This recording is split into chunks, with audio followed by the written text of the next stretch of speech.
Good. Hello, my name is Jeff Crippen, and I'd just like to thank Stephanie Mansour for nominating me for the ALS Ice Bucket Challenge. I accept, because I think it's very worthwhile to raise awareness for this debilitating disease. It's a neuromuscular degenerative disease that often causes death within 39 months is the average lifespan from diagnosis. It's an awful, awful degenerative disease. So I accepted the challenge to raise awareness for it. And because of that, I started raising my own awareness and looked at where does the money go from this Ice Bucket Challenge. And what I found was interesting. I found that most of the money is donated to an organization called the ALS Association that has the goal, the mission, to create a world without ALS. It's a great mission, right? How could anything be wrong with that? Well, I started to look a little deeper. And I found their financials. Inspired by Brad Robbins, I found their 2014 financials on their website. And you won't believe what I found.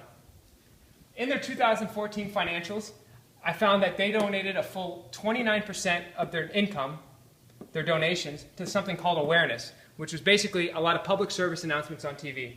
They donated another 25% of it towards research, just over $7 million. 17% of it, or just over $5 million, was donated to sick care, or caring for people who already had the disease.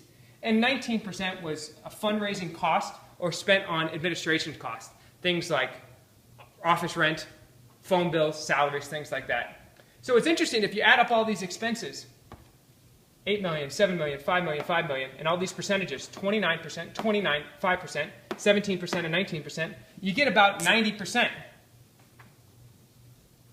So here's my question. Where did the other $2,898,196, or 10%, go? And what I found is it went right here.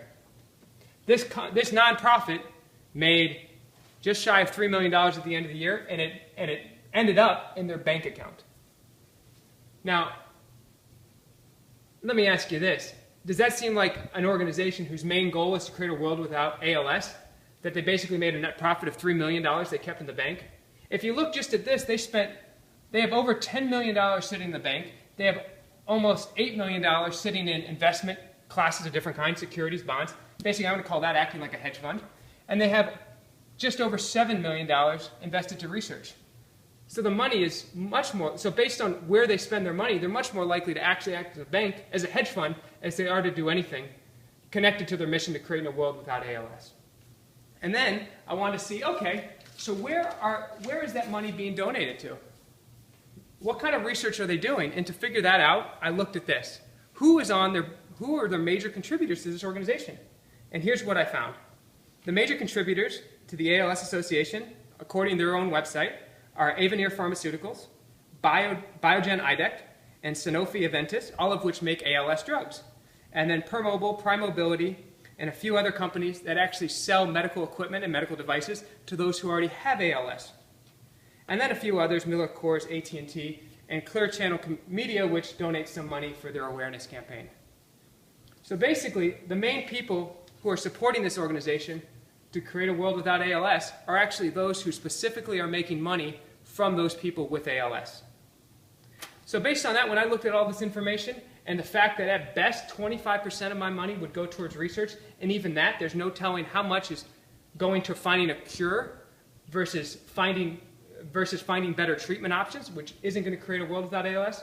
So without knowing any of that, I have to say that I will not be donating to the ALS Association, but instead will find other charities that actually are looking to handle the underlying cause of why is this condition started in the first place, looking at some of the environmental conditions so we can prevent ALS before it starts, instead of spending money on sick care and research and treatments once it does.